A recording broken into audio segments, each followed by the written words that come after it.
అవకాశం ఇచ్చారు.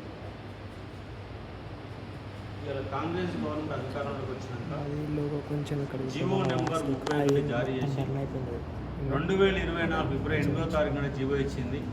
ఆ జీవో ఉన్నప్పుడు కనుక ఈ పోలీస్ నోటిఫికేషన్ ఇచ్చుంటే ఇవాళ వీళ్ళు బాధితులుగా మిగిలే వాళ్ళు కాదు. ఎందుకంటే జీవో 2026 ఫిబ్రవరి 8తోనే కంప్లీట్ అయింది. ఆ లోపు నోటిఫికేషన్ రావాల్సి ఉండే, అది రాలేదు. మళ్ళీ జీవో రావడానికి మళ్ళీ ఒక 6 నెలలు టైం పట్టింది. ఇవాళ ఆగస్టులో జీవో ఇచ్చారు 122. దీని కారణంగా 2.5 సంవత్సరాలు ఆలస్యం అయిపోయింది. కాబట్టి మళ్ళీ 2 సంవత్సరాలు అదనంగా కల్పించాలన్న డిమాండ్తో నిన్న జీవో నెంబర్ 122 ద్వారా కానిస్టేబుల్కి 34, ఎస్ఐకి 37 ఇచ్చారు. వాస్తవంగా ఈ అవకాశం జీవో నెంబర్ 31 ద్వారానే ఉన్నది.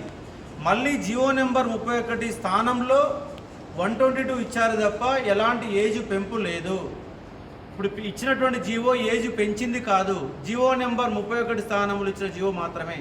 కాబట్టి మళ్ళీ ఏజ్ పెంచుతూ కానిస్టేబుల్కి 36, ఎస్ఐకి 38 ఇవ్వాల్సిన అవసరం ఉంది. వాళ్ళ బాధితులు మళ్ళీ 1,00,000 మందికి పైగా బాధితులుగా మారారు. హైదరాబాద్కి ఇవాళ 100 మంది వరకు హైదరాబాద్కి వచ్చారు. దయచేసి ఏం చెప్తున్నంటే ఏజ్ ఎవరైతే డిమాండ్ చేస్తున్నారో ఆ బాధితులంతా హైదరాబాద్కు రండి. ఆల్రెడీ మొన్న ఈ జీవో నెంబర్ 122 రాకముందు 300-400 మంది హైదరాబాద్లో వర్క్ చేస్తే నిన్న జీవో నెంబర్ 122 ఇచ్చారు. కాబట్టి మళ్ళీ 2 సంవత్సరాలు అదనంగా పెరగాలంటే కానిస్టేబుల్ 36 రావాలంటే, ఎస్ఐకి 38 రావాలంటే బాధితులంతా హైదరాబాద్కు వస్తేనే సాధ్యమవుతుంది. దాంతోపాటుగా గత నోటిఫికేషన్లో లాంగ్ జంప్ 4 మీటర్లు ఉంచారు, అదే 4 మీటర్లు మళ్ళీ పెట్టారు. పోయినసారి కాంగ్రెస్ నాయకులు దానికి వ్యతిరేకంగా తీవ్రంగా కొట్లాడారు. మళ్ళీ అదే లాంగ్ జంప్ పెట్టారు. కాబట్టి లాంగ్ జంప్ కూడా 3.8 మీటర్లకు తగ్గించాల్సిన అవసరం ఉంది. అలాగే ఫైర్ ఎస్ఐ కానిస్టేబుల్ సంబంధించి లైసెన్స్ అనే అంశాన్ని పక్కన పెట్టాలా, హైదరాబాద్ రంగారెడ్డి ఉద్యోగాలు కలపాలా. ఈ 4 డిమాండ్లు మనకు ప్రధానంగా ఇవాళ ఎస్ఐ కానిస్టేబుల్లో ఉన్నాయి.